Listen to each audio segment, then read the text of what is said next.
பண்ணிருப்பீங்க பிரஸ் கான்ஃபரன்ஸ்ல விரிவான் கூட தான் சொல்லியிருந்தாங்க. பிரஸ் நோட்ல அது அனெக்ஷர்ல அது கரெக்டா இருந்தது.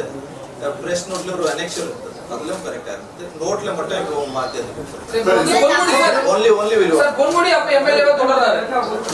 ஆமா, இப்போ பை எலெக்ஷன் அதுக்கு இல்ல. எம்எல்ஏ அவரே கன்ஃபியூ ஆவறாரு, பொன்முடியே கன்ஃபியூ ஆவறாரு. சார் என்ன அசெம்பிளி ஆமா அதான் ஏப்ரல் 19ஆம் தேதி வாக்காளருக்கு இது இருந்தா கூட அதுக்கு சப்போஸ் எனி பார்ட்டி நம்ம எலெக்ஷன் கமிஷன் கிட்ட அது ரிப்போர்ட் கொடுத்தா அதுக்கு ரெண்டு வகையான நமக்கு ஃபாலோ அப் இருக்கும். ஒன், நம்ம போலீஸ் டிபார்ட்மெண்ட்ல அதுக்கு சட்டம் இருக்கிறது. So they can give one take down order. அதை அவங்க விசாரிச்சு அது கரெக்டா இருந்தா அது டேக் டவுன் ஆர்டர் கொடுக்கலாம். ரெண்டாவது, சட்டத்தில் ஐபிசில வேறு வேறு திங்ஸ் எல்லாம் கூட இருக்கு, ஃபோர்ஜரி அந்த மாதிரி இதெல்லாம் இருக்கு, அதுலயும் ஆக்ஷன் எடுக்கலாம். மூன்றாவது, எலெக்ஷன் கமிஷன் ஆஃப் இந்தியாவில நேரில் நம்ம அதெல்லாம் பார்த்துட்டு அதில் எலெக்ஷன் கமிஷன் என்ன ஆக்ஷன் எடுக்கணுமோ அந்தந்த சோசியல் மீடியா, சப்போஸ் ஃபேஸ்புக் இல்லைன்னா யூடியூப் யாரில் அது கேரி பண்ணிருக்கலாங்களோ அவங்க கூட டிஸ்கஸ் பண்ணிட்டு as per the instructions of the as per the existing acts of the government அதெல்லாம் நடவடிக்கை.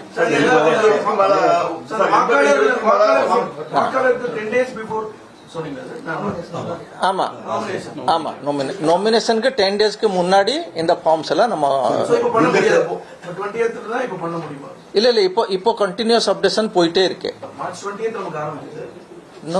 நான் ரெண்டே சொன்னேன், நம்ம எலக்ட்ரல் ரோல்ல பேர் சேர்க்கறதுக்கு லாஸ்ட் டேட் ஆஃப் நாமினேஷனோட 10 நாள் முன்னாடி வரைக்கும் அப்ளிகேஷன் நம்ம கொடுக்கலாம்.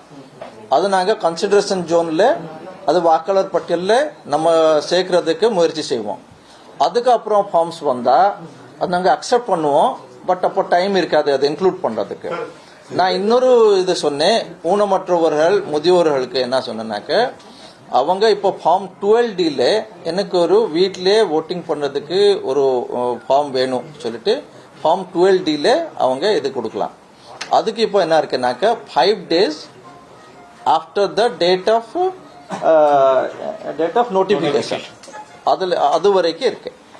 ஓகே, டேட் ஆஃப் நோட்டிபிகேஷன் நமக்கு 20ஆம் தேதி. அதுக்கு அடுத்த 5 நாள் வரைக்கும் அவங்க அந்த ஃபார்ம் டி பிஎல்ஓஸ் எல்லாம் வீடு வீடா போவாங்க, அவங்க கையில கொடுத்தா அவங்க அது நம்ம இதெல்லாம் தேர்தலுக்காக எம்சிசி ஏதோ அமெண்ட்மென்ட் இருக்குங்களா, புதுசா ஏதோ இன்க்ளூஷன் வந்திருக்கா?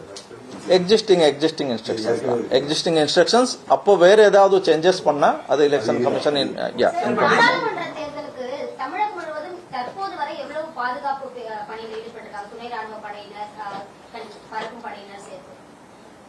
இப்போ இனிமேல் தான் அதெல்லாம் நம்ம ஃபுல்லா சிஏபிஎஃப் எல்லாம் வருவாங்க. இதுவரைக்கும் மினிஸ்ட்ரி ஆஃப் ஹோம் அஃபேர்ஸ்ல நமக்கு 25 சிஏபிஎஃப் ஃபோர்ஸ் கொடுத்துருந்தாங்க. அப்புறம் ஸ்டேட் போலீஸ் ஃபோர்ஸ் எல்லாம் நார்மல் ஒர்க்ல இருப்பாங்க. எலெக்ஷன் டைம்ல எலெக்ஷன் ஓட்டிங் அன்னைக்கு அதுக்கு வேற நம்ம கணக்கில் இருக்கிறது. அதே மாதிரி எலெக்ஷன் கமிஷன்ல எப்படி சொல்லியிருக்காங்களோ ஒரு போலிங் பூத்ல எவ்வளவு இருக்கணும், எங்கே எவ்வளவு இருக்கணும், அதெல்லாம் கிளியர் கட்டா நமக்கு இருக்கு. அதே மாதிரி நாங்கள் ஏற்பாடு பண்ணுவோம். செய்திகளை உடனுக்குடனும் துல்லியமாகவும் தெரிந்து கொள்ள சப்ஸ்கிரைப் பண்ணுங்க.